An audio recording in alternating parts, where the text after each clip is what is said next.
Hello everyone, welcome to my YouTube channel. कहानी शुरू करने से पहले अगर आपने अभी तक मेरा चैनल सब्सक्राइब नहीं किया तो प्लीज़ प्लीज़ प्लीज़ मेरे चैनल को सब्सक्राइब करें ताकि मेरी हर एक वीडियो आपको मिले। कहानी को लास्ट तक ज़रूर देखना, अगर अच्छी लगी तो इसे लाइक करना मत भूलिए।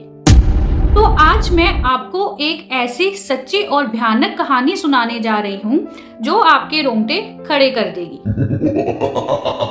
यह कहानी है राजस्थान के एक पुराने किले की, जिसे लोग भूतिया किला कहते हैं। इस किले का इतिहास और इससे जुड़ी घटनाएं इतनी रहस्यमयी हैं कि यह कहानी सुनकर आप भी हैरान रह जाओगे।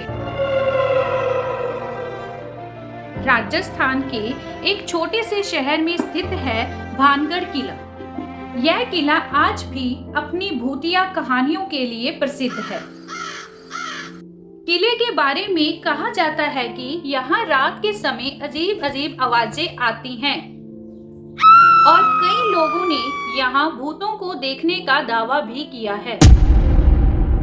भारतीय सरकार ने भी इस किले को सूर्यास्त के बाद बंद करने का आदेश दिया है। कहते हैं कि इस किले का निर्माण 16वीं सदी में राजा माधो सिंह ने करवाया था।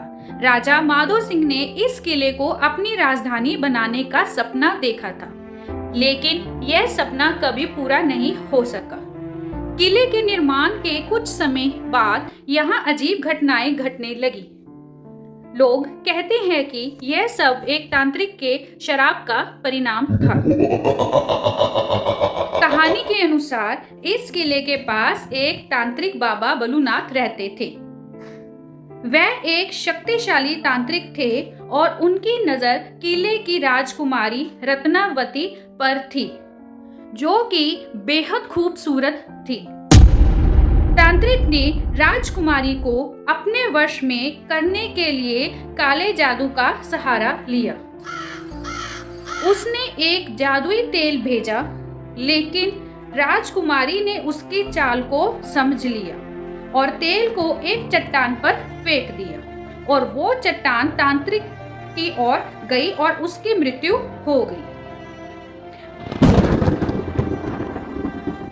मरते समय तांत्रिक ने किले और वहां रहने वाले लोगों को श्राप दिया कि किले में रहने वाले सभी लोग जल्द ही मर जाएंगे और उनकी आत्माएं यहाँ भटकेगी। श्राप के बाद किले में अजीब घटनाएं होने लगी। लोग कहते हैं कि उन्होंने किले में अजीब आवाजें सुनी, किसी के रोने की आवाजें, चीखें और कभी-कभी संगीत की धुन भी। कई लोगों ने यह भी दावा किया है कि उन्होंने किले के अंदर सफेद कपड़ों में एक महिला को घूमते हुए देखा है। कुछ लोगों ने यहाँ आत्माओं की परछाई भी देखी है। ये उस समय की बात है जब एक युवक जिसका नाम अजय था और उसके कुछ दोस्त जो भूतिया कहानियों पर विश्वास नहीं करते थे, उनका यह मानना था कि भूत प्रेत ऐसा कुछ भी नहीं होता। तो उन्होंने तय किया कि वह इस किले में रात बिताएंगे और देखेंगे कि यहाँ वास्तव में क्या होता है। एक रात वह सभी किले में दाखिल हुए। किले में घुसते ही उन्हें अजीब अजीब आवाजें सुनाई देने लगी। वे सभी डरे हुए थे, लेकिन अजय ने उन्हें हिम्मत दी और आगे बढ़ने को कहा। जैसे ही रात गहरी होती गई, अजीब घटनाएं घटने लगी। सबसे पहले उन्होंने एक दरवाजा बंद होने की आवाज सुनी, लेकिन वहां कोई नहीं था। फिर उन्होंने देखा कि एक कोने में सफेद साड़ी में एक महिला खड़ी है। अचानक महिला ने चीखना शुरू कर दिया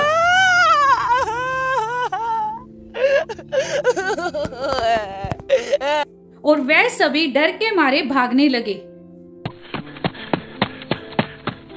लेकिन अजय ने हिम्मत नहीं हारी और उस महिला के पास गया। अजय ने महिला से बात करने की कोशिश की। तब महिला ने बताया कि वह राजकुमारी रत्नावती की आत्मा है। और तब से यहाँ भटक रही है जब से उसे तांत्रिक ने शराप दिया था। उसने अजय को बताया कि उसकी आत्मा तब तक शांत नहीं होगी जब तक कि किले को मुक्त नहीं किया जाता और तांत्रिक के शराप को समाप्त नहीं किया जाता। अजय ने इस घटना के बाद किले के इतिहास को गहराई से जानने की कोशिश की। उसने तांत्रिक के शराप को समाप्त करने के लिए कई प्रयास किए। उसने गांव के बुजुर्ग और विद्वानों से इसके बारे में बात की। कई महीनों की मेहनत के बाद उसने एक पूजा आयोजित की और तांत्रिक के शराप को समाप्त करने की कोशिश की। पूजा के बाद किले में अजीब घटनाएं कम होने लगी। लोग अब किले में बिना डर के जा सकते थे। किला धीरे धीरे अपनी पुरानी महिमा को वापस पा रहा था। राजकुमारी रत्नावती की आत्मा भी अब शांत हो चुकी थी और उसे मुक्ति मिल चुकी थी। ये कहानी हमें सिखाती है कि कभी-कभी डर और रहस्यों के पीछे सच्चाई छिपी होती है, जिसे जानने के लिए हिम्मत और साहस की जरूरत होती है। उम्मीद है कि ये कहानी आपको पसंद आई होगी। अगर आपको ये कहानी अच्छी लगी तो कृपया मेरे चैनल को सब्सक्राइब करें और इस वीडियो को लाइक और शेयर करना ना भूलें। धन्यवाद।